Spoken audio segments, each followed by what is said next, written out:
This is the A to Z podcast. Expert insights on leadership, business, real estate, investing, and growth. Welcome, everyone. Today, we're going to talk about emotional intelligence.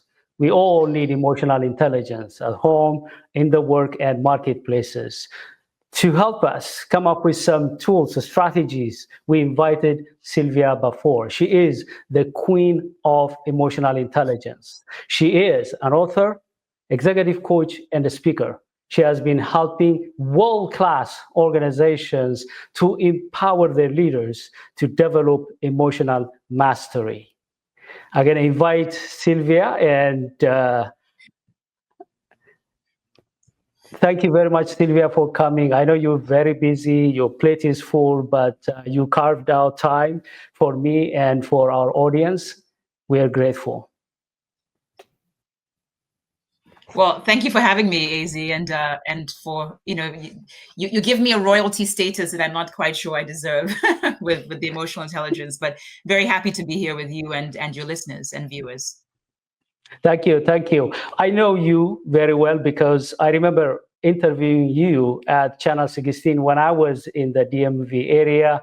I have been following you on LinkedIn, so I know your programs and who you are, your background. Some of my audience may not know you. Let me give you a scenario. If you meet someone in an elevator and you have 60 seconds, please let them know you so that they could be able to listen to you and know that you have done your homework and you know what you're talking about. Yeah, it's crunching it down to 60 seconds elevator talk. Well, I would say, look, I'm from Ghana originally. I lived in 8 different countries before settling in Washington, D.C. Emotional intelligence work is very near and dear to my heart because, at the end of the day, we all exist in relation to one another, right? None of us gets to make it through life on our own. And so we must learn everything it takes to become the kinds of people others want to be around, because they want to and not because they have to. And so I found that my days are spent improving my own sort of presence in the world, the way that I move through my days, and so that I can then help others do the same. And so that's what wakes me up in the morning, right? Just helping us all become more of the kinds of people others want to be around, because so much comes from that, right? People collaborate with us, they trust us, and we grow and prosper when that happens. Thank you. That's the Sylvia I know. Some of our audience may be interested to know, how did you get into emotional intelligence? Do you remember the day, the time when you said, you know what, I'm going to pick this lane, I'm going to dedicate my career to emotional intelligence, if in case you remember that period or that time, that day? Yeah, it's funny to say, I don't know if I can bottle it down to a day, but I would say that in the close to 20 years that I've been speaking professionally, I probably spent the first 12 as what they call a wandering generality instead of being a meaningful specific. So most people didn't know what I talked about, right? People knew I was a professional speaker, but they couldn't identify what it is because I was all over the place. I talked about change and leadership and this and customer service and you name it, and I began to realize that so much of the foundation of everything I was talking about in those years was emotional intelligence before I knew what to call it, right? It was all of the skills, the strategies, the tools that help us become more self-aware and connect with others who think differently from us, see the world differently, people we disagree with. Like, how do we exist in spaces with our colleagues, our co-workers, our direct reports, our customers?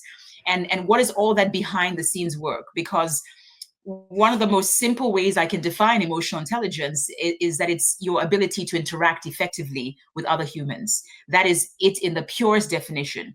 And so think about all of the behind the scenes work that must happen in order for you to be effective in every single one of those interactions, and so that became clear to me that this is the work I had been doing for a long time without actually calling it what it actually is, which is emotional intelligence. And so once I was able to identify the name with it, then I hit the ground running. The date and time, I'm not too sure when that happened, but I would say probably close to about 8 or so years ago, I made that connection. Okay. Okay. Yeah, yeah. Since I have known you, you've been talking about emotional intelligence, and I know that you are the expert. I know someone that I could refer to my clients if they have any event, if they are looking for a keynote speaker. Even if I have emotional intelligence certification, even if I've been coaching and training leaders, I have been emotional once in a while. I find myself being emotional, but the way I handle it today is different than the way I handled it 10 years ago, 5 years ago. I'm growing on a daily basis. People may be wondering and asking, is Sylvia also emotional? Have you ever found yourself emotionally charged? If that happened, ever happened, how did it go? Yeah, so one of the things as you were talking, I was thinking about the fact that anyone who says that they're not emotional is not being authentic, right? Because we're not robots. We are human Yeah. beings with feelings, right? It is what we're doing with those emotions that makes the difference, right? I don't think it's glamorous for someone to say I never get angry, because anger is a productive emotion even, right? It's just, what am I doing with the anger? Am I using it to be destructive, or to identify what needs to change in a situation, in my life, whatever the case? And when you ask about whether I've been emotional, absolutely. And like you, through the years, I have used my own tools to help me um, engage my emotions wisely, right? And so when I think back to a time when I was completely out of control, and it's a story I tell in my book, so I won't give too much of the whole story away, but I I allowed my anger to boil to the surface, so much so when I used to wait tables at a restaurant about 22 years ago, and it resulted in me throwing chairs like through the restaurant. I didn't care if I was going to break glass and all. Like, I just was acting like an animal because I allowed the general manager to really get under my skin. And of course, 20 something years later, that's not the same way I would behave when angry. I would address the issue in a more civil way. Using tools, right, to just engage my emotions, use my emotions to work for me and not against me. So yeah, I mean, I am human, and so I think for as long as we exist in a world with other human beings, we're all going to get emotional because we trigger each other, and we create situations that are triggering for others. But the key really is, what are we doing in those trigger moments that allows us to still bring a better version of ourselves to that testy, challenging moment?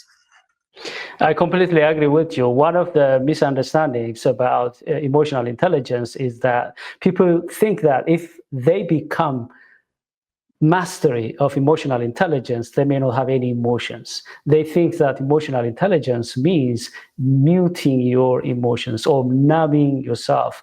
That's the opposite of emotional intelligence. Emotional intelligence is, you are emotional, but you are intelligent to express your emotions. Once in a while, as a human being, you're not a robot, you're not AI, you stumble here and there. When that happens, the key thing is how you clean it up. How do you recover from it? How you manage that quickly? Sometimes some emotions may take us down the drain and it may take us days, but the more we develop our emotional intelligence, we could be able to handle that kind of setbacks maybe within an hour, within minutes, within even seconds. That's the goal that we have. We may not achieve that level of mastery to deal emotions, especially unproductive emotions, right away, but at least we have to strive to get there. And I'm glad that we are on the same page on this one. Speaking of misunderstanding, I want to take a little bit time about some of the myths and misunderstanding that are circling around emotional intelligence. When I coach or when I facilitate, once in a while, I have some clients who demonstrate unhappiness being in the room, or they deject themselves, or they don't participate. As a learning professional, when I see that, I have empathy and I want to know why. And I wait for the next break, and then I engage with them in conversation. I don't want to put them on the spot, but I engage in conversation to figure out why they're not engaged. In most cases, they tell me that I shouldn't have been in this program. My boss told me to attend. I have to pass through this program.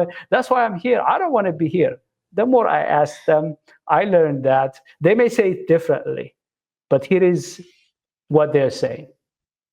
I don't want to be feely and touchy. Therefore, let me ask you this question. You are an expert in emotional intelligence. Sylvia, are you training people to be touchy and feely? That's a funny question. Do I train people to be touchy-feely? Well, I train people to not be robots. And because, if you're a leader, for instance, people don't want to be led by somebody who claims that they don't have emotions. That's a scary place to be, because if you claim that you're not a touchy-feely person, then chances are very high you're not that good at connecting to the needs of those you lead.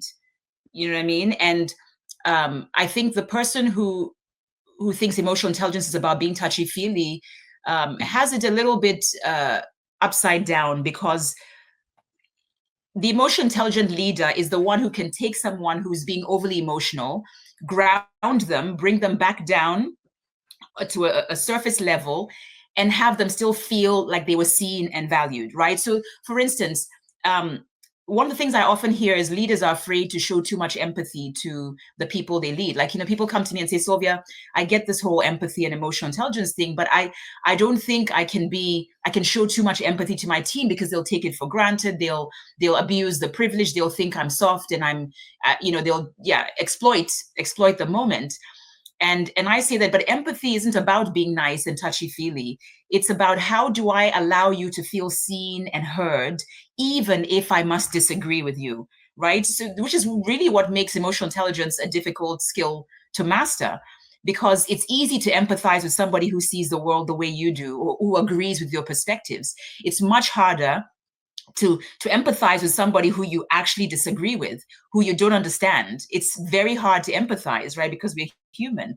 And yet that is where the dance happens. If you can look at people on your team, your clients, people who think and feel differently from you, and yet you can allow them to feel like you still see them, like you hear them, even if you have a different perspective, that to me is the power and the magic of someone's emotional mastery. So the key is not for us to think, oh, because I think it's touchy. There's nothing touchy-feely about emotional intelligence. It's in using your emotions intelligently, right? If I see somebody being angry, how can I intelligently help them adjust this moment? How do I influence the way they are feeling as well, with my poise, not ignoring what's in the room, right? Because then we know what happens. You ignore your team, and then it just bubbles the surface and then explodes. So there's nothing touchy-feely about emotional intelligence. People who think of it that way, I challenge them to see it differently. You are becoming a master of your own emotions and the emotions of those around you. And like Jim Carrey, the comedian, I often quote him, and I think he powerfully said that the effect you have on others is the most valuable currency there is, right? The effect you have on others is the most valuable currency there is, because if it is a good effect, it buys you trust, collaboration, you name it. And you cannot have a good effect on others if you ignore what they're feeling in interacting with you. You just can't. You can have it maybe for a short time. You can be the leader who people are following because they just have to, and they resent that. They have no choice. Or do you want to be the leader that people are inspired to follow just out of curiosity to see where you're going, where you're taking them? I think that's a much more pleasant way to go through life, right? Yeah, you said it very well. One of the things I try to help people who don't want to be feely and touchy is I try to share with them my own story. I'm sure you have taken some assessments. We provide trainings and webinars based on assessments. And some of the assessments we ask our clients to take are DISC and MBTI. And what I learned is that people who have D, which is dominant in DISC and also in MBTI, people who have preference for introversion, they think that if they engage emotionally, if they manifest their emotions, they feel like they are out of their comfort zone. They don't feel like they are who they truly are. They struggle because of their personality type. I want to know how you help people like that. Let's say somebody, I am a D, for example, and I was struggling until I realized that I have to move also to I, which means I have to know how to get along with people, express my emotion, go out and network with people. I have also preference for introversion. How do you help people like that? People who are introvert and people who have preference for people that are task oriented. Mm-hmm. I mean, that's a good question. I think one of the things that for me jumps out is, even for people who are introverted or very task oriented, you still have to connect and influence and inspire the people around you to do the work to get the outcomes you're looking for, right? By virtue of working with other human beings, we've got to get good at getting the most out of them, right? And so just because you're somebody who's introverted, some of the most influential leaders I know are introverted. They're not the loudest ones in the room, yet they have the most influence because, think about it. Even if you're introverted or you're task oriented, if you can embrace the skill of curiosity a bit more, that helps you connect and relate to others, right? Being able to walk into a space and you want to get the job done, but you say, what is the story behind their behavior, right? How might I be contributing to this tension? These are sort of self-reflective, curiosity-based questions that allow you to make room for others to come into the space, to help you get the job done in the most efficient way possible. At the end of the day, if you're so task-oriented, it cannot just be about pulling people kicking and screaming to your outcomes. You want to inspire and influence them. It's an easier way to lead in any realm of life, right? Even parents with their children. It's much easier to inspire people to want to do what you need them to do than to just the proverbial whip, right? And whipping people into shape. So even if you're task oriented, you still have to find creative ways to navigate your relationships and get the best out of the people you're working with. And you do that with more curiosity. How can you get curious about the people you are on a mission with to help you get to your outcomes? It cannot just be let's do. It's, hey, I wonder what would motivate this person versus this person on the team. Maybe somebody's motivated by just you send a thank you email to the team to publicly acknowledge them. Somebody else wants money. Somebody else wants that extra 2 days off, or whatever the case is. So in your quest to be that doer, you still do need to get curious about the people who are in the boat with you and how you can navigate. Each individual is going to need to be led differently. That's the tough part also about leadership. It's not a one size fits all, right? It's how do I individually get the best out of the people I'm working with? And you do that with curiosity. Get more curious about the people on your team and what is going to motivate them to get to where you need them to be. Definitely. I agree with you. These are very helpful tips for people who are struggling with their personality type, the way they are wired. When I share people that, popular people, for example, VIP people like President Obama and the singer Beyonce, Bill Gates, Elon Musk, all of these high performers and successful people in their professions, they have preference for introversions. They worked on it.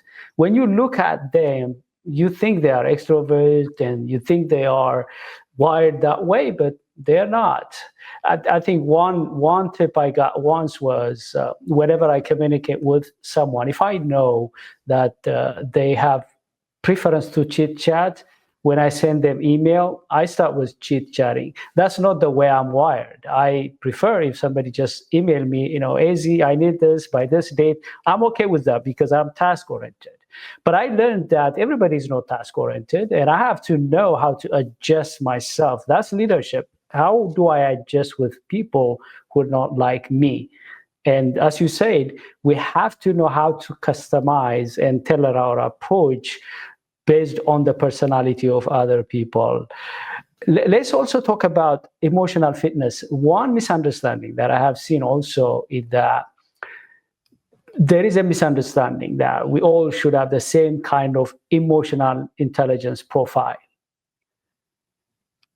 Do you think a nurse and a soldier, maybe a pastor or a priest or someone who is in law enforcement, do you think they should all have the same kind of emotional intelligence profile? Should they express their emotion the same way? Because I get pushback sometimes. They tell me, you know what, I'm in this kind of business and I cannot have this kind of emotions. And of course, I tell them that you don't need to. But I think we want to clear this thing up, and I'm sure you could help us clarify that. Do we all need to have the same emotional fitness? I mean, I think various professions demand various levels of emotional fitness. You and I don't want to be in an airplane with a pilot who, in the middle of turbulence, is freaking out like we are in our seats, right? Most of your listeners have been on an airplane. They've been through a bit of turbulence. It's not a good feeling because we're not in control. We don't know what's happening in the cockpit or in the sky. And so we depend on our pilot being emotionally at the highest level of emotional fitness. We depend on that with the surgeon in the middle of his equipment malfunctioning when he's doing surgery, performing surgery, life and death surgery. So you're right that there's different levels of emotional fitness required. But if you think about it, we can all be at similar levels of emotional intelligence. The intelligence comes in us being good at discerning when one emotion is required more than another. If you're the doctor who's going to sit down, a number of stories I hear in the healthcare space. I was talking to a friend of mine who's a surgeon a couple of weeks ago, and she was about to perform surgery on a woman who was, I think, 8 months pregnant.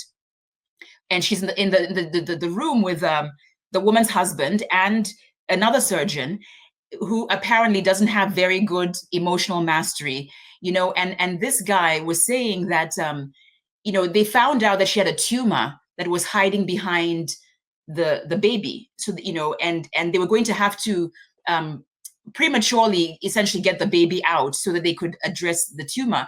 And the way the male surgeon began talking to this mother and her husband, first thing out of his mouth was something like, you know that we have a problem, right? Like, I mean, it was so bad that my friend had to interrupt him and just sort of literally shut him down. And because he was about to deliver some shocking news, they didn't know that she had a tumor. They were about to tell her. And his first thought was fear mongering, right? Because for him, he's a doer. Let's get this tumor out. Let's not thinking, but you're dealing with a human being in front of you who is in the room thinking she's having a baby. And now you're about to tell her that she also has cancer she's got to deal with. So the point is, emotional intelligence is, there are times when I need to be more emotionally steady. There'll be times when you need to be emotionally steady, maybe dealing with your kid in a particular situation. There'll be times when your emotional steadiness there's no high stakes, so you can just do what be who you are. So for the people who say, well, I can't afford, like a soldier in Iraq or something, I can't afford to bring emotions this moment. Yes, you should afford to bring the mastery of whatever you're feeling. See, we can't suppress what we feel. If a soldier is holding an AR-15 and he's being ambushed, of course he feels fear, but the idea of pretending like you do not feel what you feel creates a problem, right? Because then you miss the chance to use your emotional mastery skills to harness that fear in a productive way. To be able to say to yourself, I am feeling fearful in this moment, so I'm going to pull on whatever resource you have that helps you manage. In spite of how fearful I feel, I've got to focus on the task at hand, right? Versus the person who's pretending the emotion doesn't exist, because you complicate things, because the brain isn't wired for uncertainty, so it's going to fight you in an unproductive way. Then the person who acknowledges, wow, this turbulence is scary, the pilot, but he's not getting on the intercom and sharing that with us in a fearful way, because he understands he's got to keep everybody calm while he rides the waves of change. So emotional intelligence is the most necessary skill for all of us, no matter what profession you are in. We have to get good at mastering our emotions, or else they'll master us in ways we don't always want. Thank you. There is a question, I know someone sent it, is from LinkedIn. Thank you, Fanta, for asking this question. Sylvia, if you quickly respond to this question, that would be great.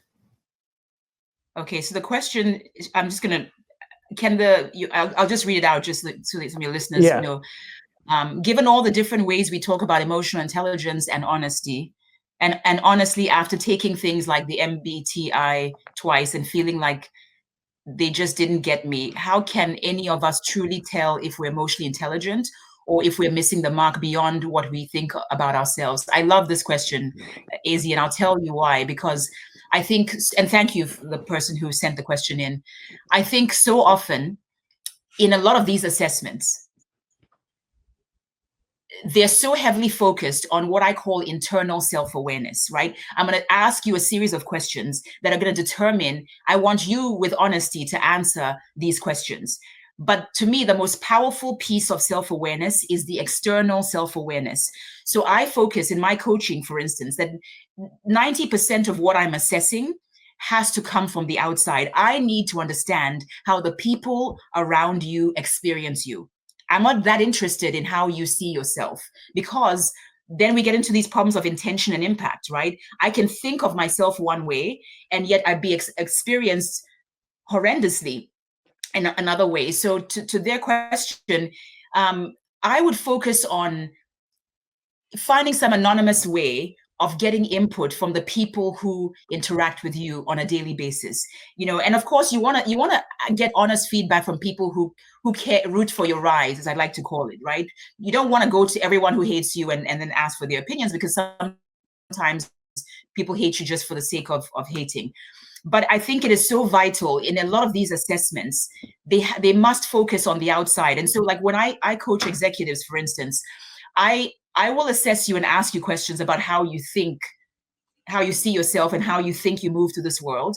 But I'm going to interview 7 to 12 people in your circles, your direct reports, your peers, couple of maybe people above you. If you're a C-suite executive, maybe the CEO, I might be asking. I want to ask 3 questions.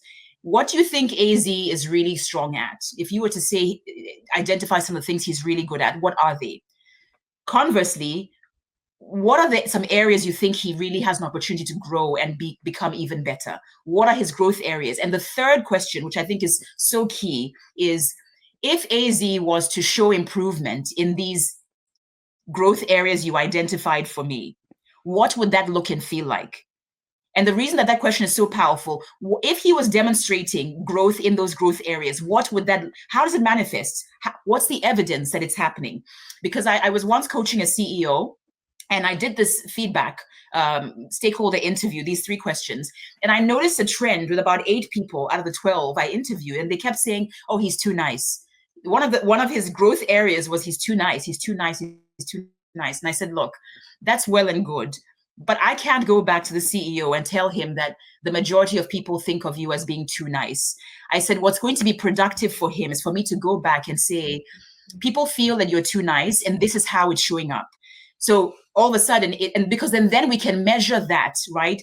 The too nice is showing up as he can't say no to anyone, so he's double booking, right? Like his schedule is always double booking, and therefore somebody's getting lost in the agenda and the schedule. So now I can help the CEO work on not double booking.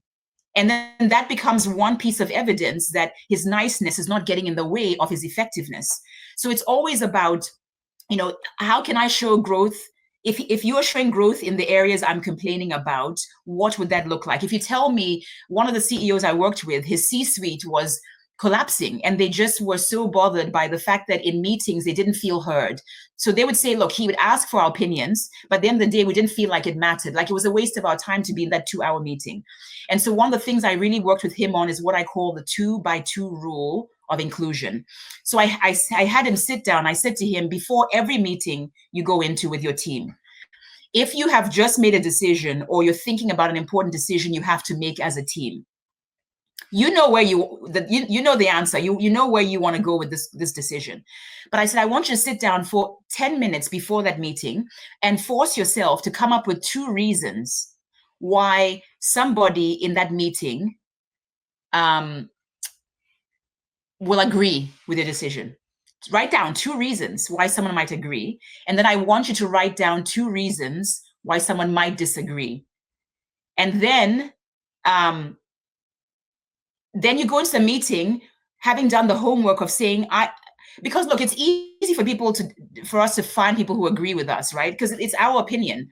But the work you did in thinking about those two reasons why somebody might disagree with you is what it did to him was it made him so much more open in the meetings to hearing people and allowing them to feel heard, even if he had to make a decision that went against what they wanted, because he had done some homework of engaging with potential dissension.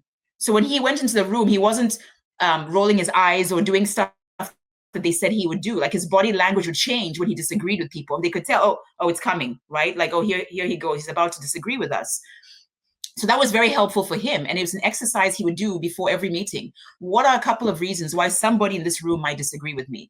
So by the time he goes into the space, it's like he may even share that and say, I was thinking about possible reasons why you would say no to this idea.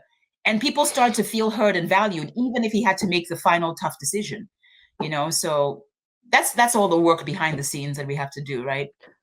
Thank you. These conversations that you shared, they're very powerful. And like Fantao shared, and as you emphasized, these assessments, they're not perfect. I always tell my audience and also my coaches is that no assessment is perfect. They are imperfect, but they give us a little bit help in terms of simplifying those abstract and complex things to give us some awareness. And one of the things you mentioned is that they measure internal assessments. Whenever we ask our clients or attendees to take DISC or MBTI or emotional intelligence assessment, the first thing that we tell them that don't look at the results by yourself. Either you have to have someone coaching you like you've done with your coaches, or we have to come into the classroom and debrief them to put things into context so that they don't misunderstand the results. Most importantly, after they take the assessments, we have to sit down together to come up with some plan for the next 3 months and 6 months. And assessments, they don't depict what's happening in us. Most importantly, like you said, on the outside. I talked to one of my colleagues. He was working on an emotional assessment. And like you pinpointed, they saw the problem of the existing emotional intelligence assessments. And he sent me to practice with that assessment. What they had is creating scenarios, for example, rather than just giving you questions and you answer. They had videos. They share with you a conversation and they ask you to respond to that. They give you an audio and then they ask you. Of course, I gave them some feedback. It needs to be done a little bit more, but compared to these text-based assessments, I was really surprised to see that assessment, which tried to create scenarios on the outside. Otherwise, just asking people and answering texts won't help. But my point is, we deal with what we have, and we have to put things into context. We have to disclaim. We have to use help like what you're doing. If I take an assessment, it doesn't help me. But I need an expert like yourself to debrief me and help me put into context and help me come up with a plan. Let's talk about, we have like 25 minutes. I want to ask you about, I know you worked with a lot of organizations in different industries. Would you mind to share with us some of, at least a couple of, or at least one blind spots that you have seen, especially in high stakes situations? I think one, I think is especially in the case of the leader, I think one of the blind spots is not having a good read on the emotional temperature of the team as you're taking them through something, right? Like leaders who are not asking those difficult self-reflective questions.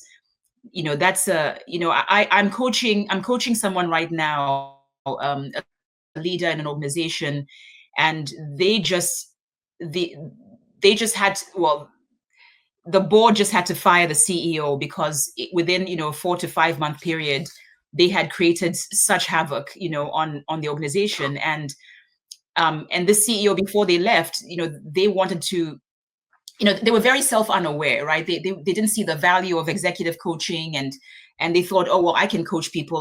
That's what I do. I coach and mentor, and I'm thinking, but you're coaching people out of a job, without realizing it, because you're leading from a place of fear.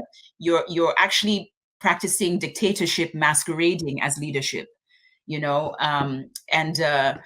and so I think one of the biggest blind spots is leaders not wanting to do the uncomfortable work of self-reflecting. As I mentioned in earlier in our conversation, asking those questions like, how might I be contributing to the emotional climate of my team? What is the story behind some of the issues happening on this team? What happens if I get more curious before making a move? So the biggest blind spot is the lack of awareness of the leader thinking that they have a pulse on how people on the team are feeling, and they actually don't. And it just comes down to sometimes asking, right? Like just having the heart to heart. One of the things I find is a lot of leaders think, if I show the empathy and if I try to get curious and ask my team how they're really feeling, that's an invitation for a barrage of complaining. And my thing is this: just because I ask you a question about how you're feeling or your perspective on something doesn't mean I have to then do what it is you disclose to me, right? Even asking people about the problems they're facing doesn't mean I am the one who gets to solve it. But sometimes for the people in your teams, just having had you ask, having felt heard was enough, even if you couldn't solve their problem. You know what I mean? So I think that's a big blind spot, is leaders just need to be much more self-aware. And that self-awareness must come from how people that they're leading are experiencing them, not from what they think of themselves. That's a big danger. Most of the clients I've coached who have gotten themselves in trouble, gotten themselves fired from boards, in spite of the work I was trying to do with them, was because they just were unaware, completely unwilling to introspect, right? It's like, okay, I don't want to do that emotional work. That's messy. I don't want to touch that. But that's the very reason you end up losing your job. You know what I mean? So that's a big blind spot. It's just humble yourself, Yeah. It looks like it's common, but if you think about leadership, at the end of the day, is about self-leadership. It is, you start with first leading yourself, and then you lead others. And you cannot lead yourself without being aware of your strengths, limitations, your blind spots, and so on. And it's very hard to lead without that self-awareness. One tool I used, I want to hear from you if you have any tool or strategy that you use to increase your self-awareness. One tool that I share, I use it on a daily basis, actually on my refrigerator, is a sticky note, which is called PFAT, PFAT. What it does for me is in the morning when I get up, the first thing I do before I open my cell phone, before I do anything, is to sit down, sometimes for 10 minutes, sometimes for an hour, depending on my schedule. I want to reflect. I want to meditate to calm down myself. Because when we get up, we are in the beta phase, which means cortisol going to be released in our body, and we're nervous or anxious. We're trying to do things, busy. That is very, very difficult for us to be a little bit calm. And therefore, I meditate a little bit to calm down my brain. And then throughout the day, what I do is I mention PFAT. When I mention PFAT, P tells me what's my physical body is telling me right now. Am I feeling tired, hungry? What do I experience in my body? I want to know that. The moment I recognize that, my self-awareness increases. The F part, the F part is the feeling. What am I feeling right now? Am I angry, anxious, angry? The fact that I'm mentioning that, I become self-aware, and I could control and manage that emotion. The A part is, how do I appear to other people? I have seen that in me. I have seen in other people. They may not be aware how they look and appear by other people. They may think they are happy, but the look, the appearance may not be happiness or excitement, and that affects other people. The T part is, where is my thinking? And I want you to expand on that one. The T part helps me because I may not be able to directly manage my emotions because they are created in the amygdala and the midbrain, the emotional brain. But if I could be able to change my thoughts in the neurocortex, I could be able to change my emotions. Let's say two people may have the same kind of news, bad news. Somebody may feel bad about it, but they may change their thoughts. They put things into context and they may change what they felt initially. Somebody, the same news, the same bad news, but they may not be able to change that for hours, maybe even for days. I have that tool that has been helping me in being self-aware. In your case, do you use that kind of tools, strategies to make sure that you stay alert, you stay in charge of your emotions? Yeah, I mean, I think that's a great tool, and I one that really is helpful to me, and a lot of the people that I speak to in my presentations and in my coaching is, I call it mind your monologue, right? And it's the idea that the one thing we can control when we are triggered um, is our self-talk. I call it your monologue because it's the one-way conversations we are having with ourselves about what is happening in the moment, right? From moment to moment throughout our day, the one thing we can grab a hold of that we do not, because the brain is lazy, right? We think about it, when we're in difficult triggering situations, most of us don't stop in those moments to think about what we are thinking, right? Somebody has triggered you and I'm just reacting. I just can't help myself, right? But in that moment, if you can interrupt the thought, I say that it's important to think about shifting phrases, right? Shifting phrases is language that any of us can use to help us assume positive intent about a situation until we know more, right? So instead of just firing off and thinking, oh, they're disrespecting me, right? They meant to be disrespectful, or yeah, they think I'm stupid. They're leaving me out of this meeting because X, Y, and Z. The shifting phrases, instead of saying something like, they don't know what the heck they're talking about because you're triggered by feeling criticized, instead of thinking, oh, that monologue is, oh, they don't know what the heck they're talking about, instead you say, is it possible they're seeing things from a different perspective? So the shifting phrase is framed as a question. Could there be a legitimate reason I wasn't invited to the meeting? Is it possible he didn't mean to be rude, right? This is not, shifting phrases don't excuse other people's bad behavior. They just help us. It's a tool to help us calm down and buy ourselves enough time to choose a better next move, right? So that's the self-awareness of minding your monologue says, oh my God, I'm talking to myself negatively in this moment. I'm sitting here thinking they don't know what the heck they're talking about, when I should be saying, is it possible they're seeing things from a different perspective? That opens up such generosity and grace in the conversation.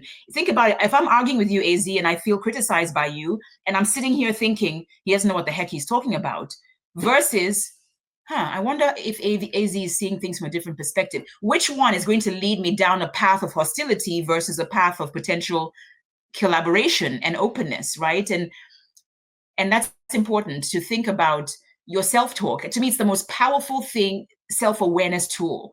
It's so basic, but it's the thing we let go of. It releases from our bodies and our brains. It's gone. Our control over what we are saying to ourselves in those triggering moments. We relinquish it. I'm just going to think whatever I think. No, mind your so I stop and say to myself often, mind your monologue. Are you minding your monologue? And I catch myself, oh, okay, that's unproductive. We move on. I like it. Yeah, watching your monologue. If you think about it on a daily basis, constantly, we have self-talk. And if we are aware of that, because these self-talks are the one actually creating those unproductive emotions. And also I like the fact that you use this shift phrases, powerful reframing things, and that could change the emotion right away. Because most of the things that happen within us, they are manifested as emotions. And emotions, they have roots, they have source, and we need to figure out those sources within ourselves. There was a powerful quotation that helped me a lot, which says, maybe I may not quote it exactly, but it says that it doesn't matter what happened to you, but how you react to it matters the most, which means whatever happens within us, how are we framing, like you say? Yeah, there is self-talk. We cannot stop that. But how do we manage those self-talks? I want to talk about some habits. What is that one habit that has been overlooked by many leaders, underestimated, or never been recognized, which you think could take someone's emotional intelligence to the next level? I'm smiling because I think for me, what immediately comes to mind is, and this might help the person who asked the question about how do we intentionally develop emotional intelligence. I think I'll try to answer them both with this response. But, you know, we are By the way, all in the business of. There is also Yes. a comment from Fasil who says something like, we may have some form of emotional intelligence, but the question is, what are we doing to take it to the next level? Are we developing it? And you're right. We have to put some efforts and develop it. Mm-hmm. Yeah, absolutely. And Fasil, thank you for that point. So, as I was saying, that we're all in the business of influencing others, whether we know it or not. It's not just about title. It's not it's not just people with titles that get to influence other human beings. As a parent, you're influencing your kids all the time. You, as a significant other, you're influencing your spouse. We are all, as human beings, in the business of influencing others, positive or negative, right? And we want to ideally do it positively. So one of the things I think is habits that's most overlooked by leaders is to care about what I call the emotional aftertaste that you are leaving behind in your interactions with others. Because every single person you are interacting with, your clients, your direct reports, your peers, we leave behind an emotional aftertaste, right? People feel a certain way having been in our presence. It's typically sweet or sour. And a lot of leaders, the one way to develop a habit that helps you better influence others is to do what I call shape the experience. So every chance you get, in advance of interacting with anyone, if you take even 5 minutes before that interaction, because you don't always have time to pre-plan this, but whenever you have an opportunity, even if it's 1 minute before an all hands meeting, to think of one emotion you would like the interacting party to feel by the time they leave your presence. Now, it's not a guarantee. Nothing in life is a guarantee that they're going to feel that way, because your goal is not to control how people feel, but it's to influence as best as you can how you leave people feeling. So if you focus on one emotion, right? Like AZ, if I want you to feel inspired by the time you're done with this conversation with me, you better believe that was actually one of my intentions. I wanted you to, and your listeners, to feel inspired. And so it's influencing my choice of words, my body language, how I'm paying attention, how I'm listening to you, my tone of voice, my energy level, right? Because I want to increase the chances that your people will leave feeling inspired. If I don't care about how you feel, I can't influence you, because this is the thing I say often. In your interactions with other people, do people crave your presence or do they crave your absence, right? And as people who are constantly trying to influence others, none of us wants to be around people we can't stand to be around, right? Like, you can't influence somebody who would rather escape your presence. You can't. You can threaten them, you can bully them, you can't influence them and inspire them. And you do it by focusing on influencing the emotional aftertaste. By the time I'm done with you, what would I ideally like you to feel? No guarantee it's going to happen, but you get very close. You get very close because you are choosing words wisely. You're thinking about them. You're not trying to control that emotion in them. You're just doing what you can to influence it. If I have to give you a difficult evaluation as your boss, but I still want you to feel hopeful, to show up tomorrow and give your best, it's absolutely going to influence my choice of words than if I didn't care about how you feel when I'm done giving you this report. If I don't care how AZ feels, I can talk to you any way I want. But if I want you to feel hopeful, to still show up and give it your best, it's going to influence how I talk to you. No, and by the way, this does not mean emotional intelligence is about being nice and we pretend, and we tippy toe through the tulips and we don't.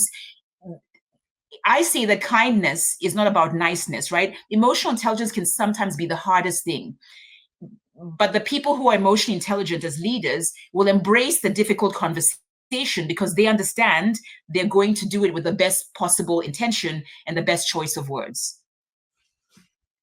I like a comment Dr. Dennis, from Dr. Dennis. Yeah, thank you for sharing that. This is powerful, making a shift. Since you're talking about the shift, I want to mention about one. There are many factors who could aggravate our emotions, that could throw us off whatsoever great we may be in terms of managing ourselves. And one of these factors is change, crisis. We have seen that during COVID. Some leaders, they could be able to handle crisis and they could be able to manage their emotions. But we have seen some leaders who were thrown out.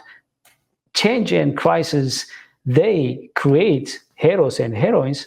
They also create a lot of failures of leadership. Would you please help us? How should we act? How should we behave when we are in the midst of chaos, change, and crisis? Yeah, that's a good question. I think, Izzy, what comes to mind for me is a tool that I often share with leaders I work with, and also sometimes in my keynote presentations. It's the idea of asking yourself more gateway questions. In the middle, if you think about it, when change and discomfort and uncertainty is happening to us, the data shows us that we naturally zero in on the disruption, right? Which is the turbulence. We zero in on that. And then we default to asking ourselves questions that begin with the word why. And I often like to call these barricading questions, because there are realms of life where asking why is helpful. If you're a scientist, you're trying to drill down to get to an answer. Why questions are very helpful in that line of work. But when you are trying to build resilience to endure uncomfortable, turbulent times, why questions are very unproductive. And I call them barricading questions because I think about how they barricade in our thinking. They're very self-disempowering and they're unproductive. So here's an example. I was working with an organization that was going through a complete technology change, I think from like Google systems to Microsoft to something major overhaul, right? People are uncomfortable because they're used to using what they used in the past. And so a lot of people in the organization kept saying, why did our systems have to change? Look, barricading questions are not illegitimate. They're just not productive, right?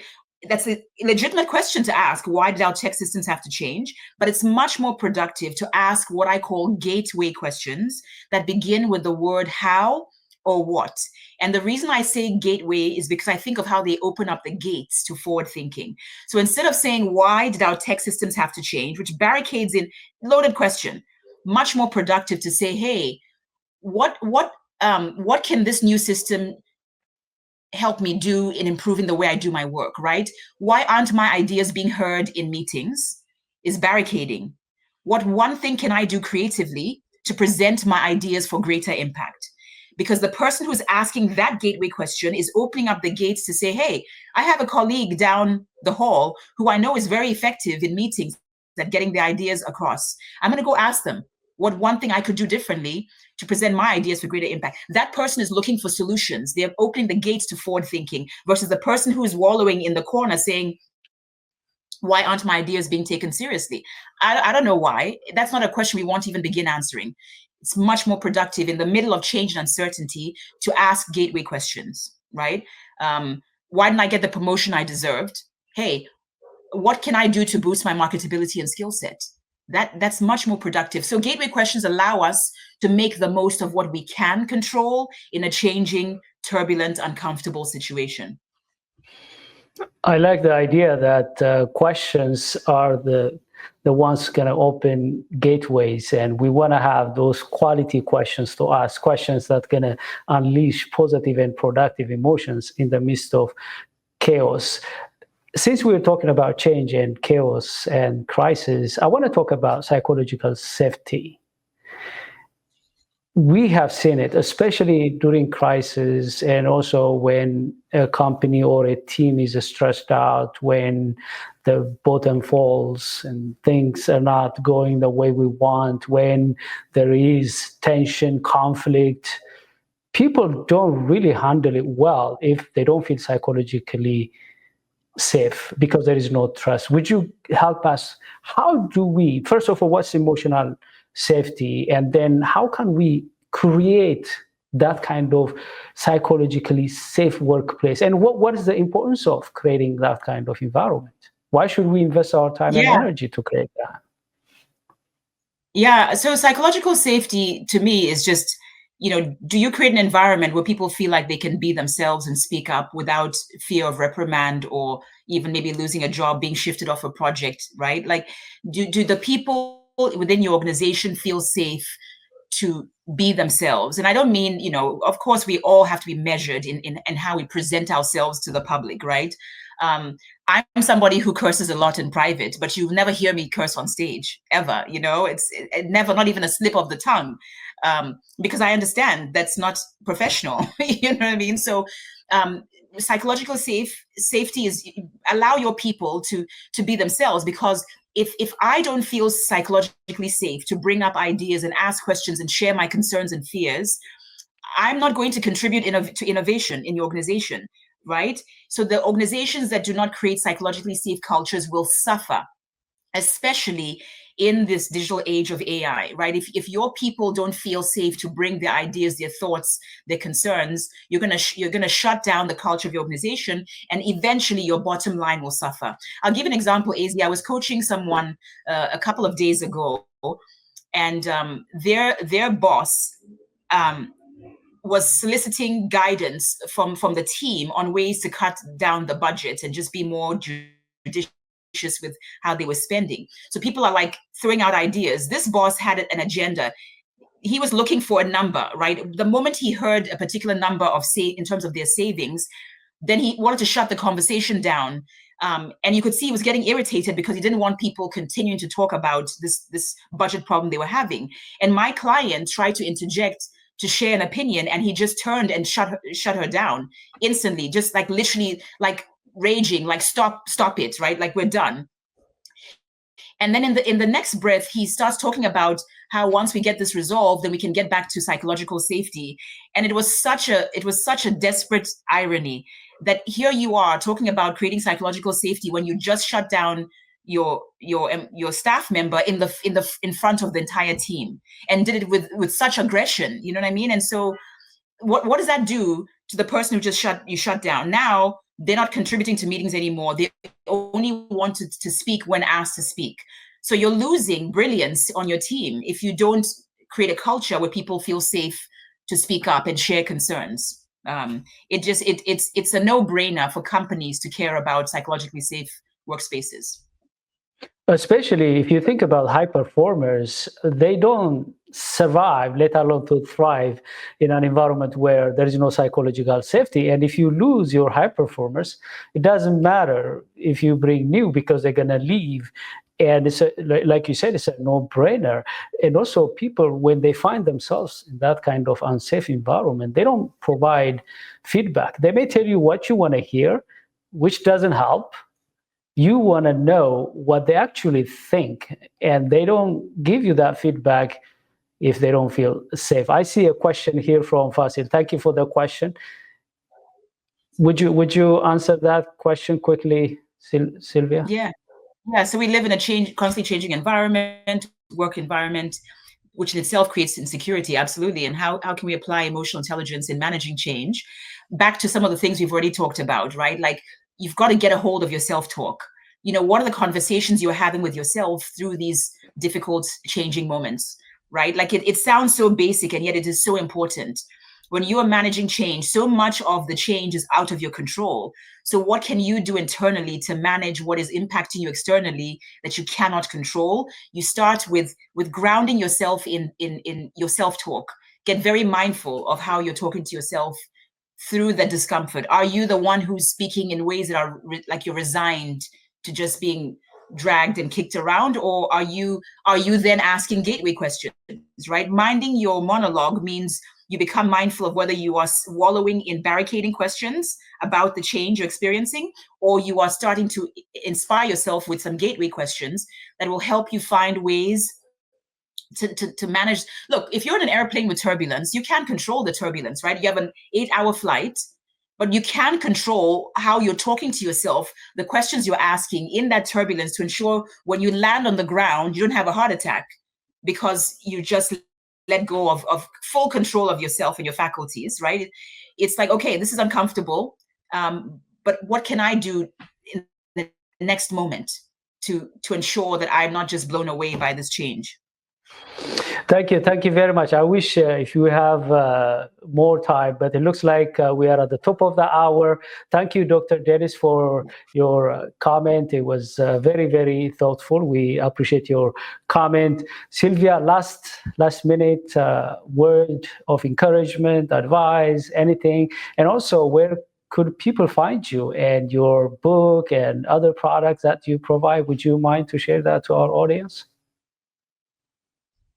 Yeah, so I would just say, as some people in the chat have said, your journey to becoming more emotionally intelligent doesn't have a destination, right? It's you don't arrive at peak emotional intelligence. It's a daily job of doing behind the scenes work to ensure that you are influencing that emotional aftertaste positively, that the effect you have on others is truly valuable. And so I just encourage all your listeners to just keep investing in yourself and in your level of emotional intelligence, because it'll pay off. In terms of where people can find me, well, Sylvia Speaks is my website.